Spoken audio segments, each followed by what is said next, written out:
Hi, I'm Jared with Fun Science Demos. You know, books are a huge part of classrooms and schools, and there's a lot of science in those books. In some of our upcoming videos, we're going to be highlighting some of the best science stories that we've found that make science come alive. And today, we're starting with one of our favorites, The Curious Garden by Peter Brown. This book is perfect to use with Earth Day. In the beginning, Liam explores his community, and actually it's an abandoned railway, and finds there's not a lot of plants that are growing. Liam decides that he can do something about that, so he starts to plant and design a very curious garden. At the end, his garden blossoms, and he designs this awesome habitat that brings wildlife back to his community. So we thought we would show you a very simple way to start your own curious garden just like Liam. And to do that, you're going to need some seeds, some soil, and some recycled planting containers. For a container, we used recycled milk cartons that you probably have in your school. We open them up, rinse them out, and let them dry. For seeds, now seeds come in all different sizes. These are larger zucchini seeds, these are a little bit smaller cucumber seeds, and basil seeds are very, very tiny. The bigger seeds are easier to work with younger kids. Now the planting process is super simple and great to use with kids. For our container, we need to, before we start filling this up with soil, we need to clip the corners so that the water can drain out and not drown the seedling, and also so that water can actually be absorbed up if we want to water from the base. To do that, I'm just going to clip off the corners.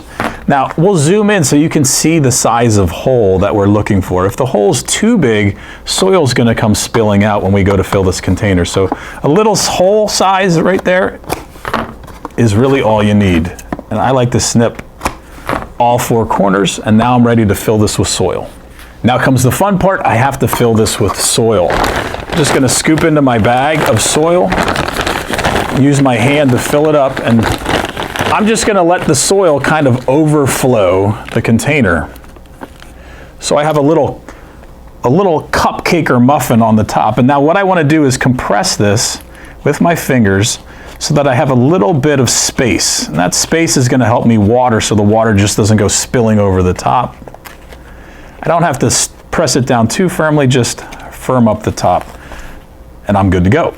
So we've zoomed in so you can see how the seeds go into the soil. We're going to be using zucchini seeds because it's easier to see. Now, depending on the seed, each seed gets planted at a different depth into the soil.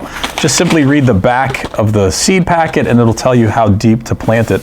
But I like to use either my fingers because each joint on my finger is usually around an inch, so I can determine how deep I'm planting, or I actually also like to use a pencil.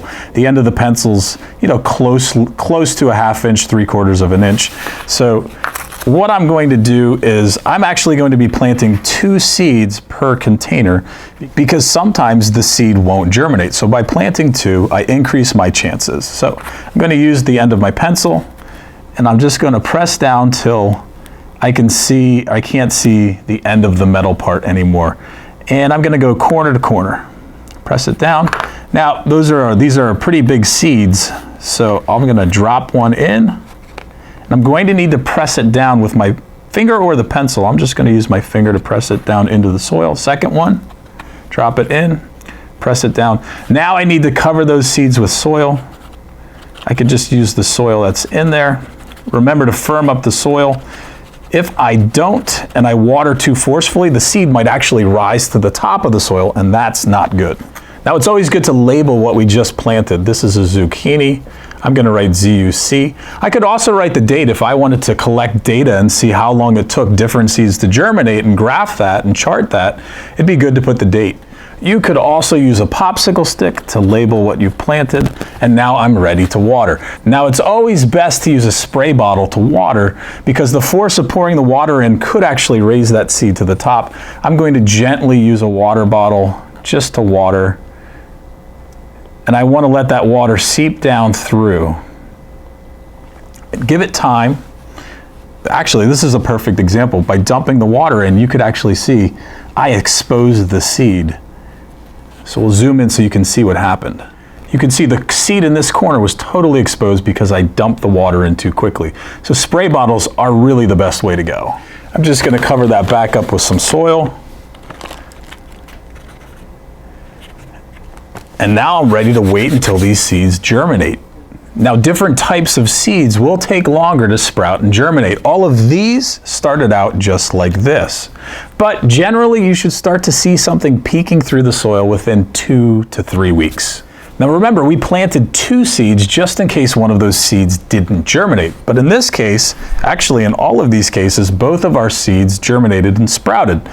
And we have to thin them out because we want all of the energy to go in one plant, so only that one plant can thrive. To do that, I'm just going to tug gently. You can actually see the roots have started to grow. Now, I can throw that away, or I can transplant these into another container of soil. Just drop it in, firm up the soil, and now I have another tomato plant. Now, once the seeds sprout and grow, it's time to do some research to figure out how to best take care of them. How much water do they need? How much sunlight do they need? These are living things, and they each need something special to make them thrive in their habitat. Now, when we plant our garden outside, we need to keep in mind that each of these different types of plants need their own special habitat so they can thrive.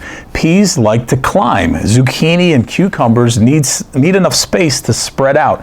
And tomatoes might need a little support because their fruits become so heavy, it could actually snap the different branches of the tomato plant.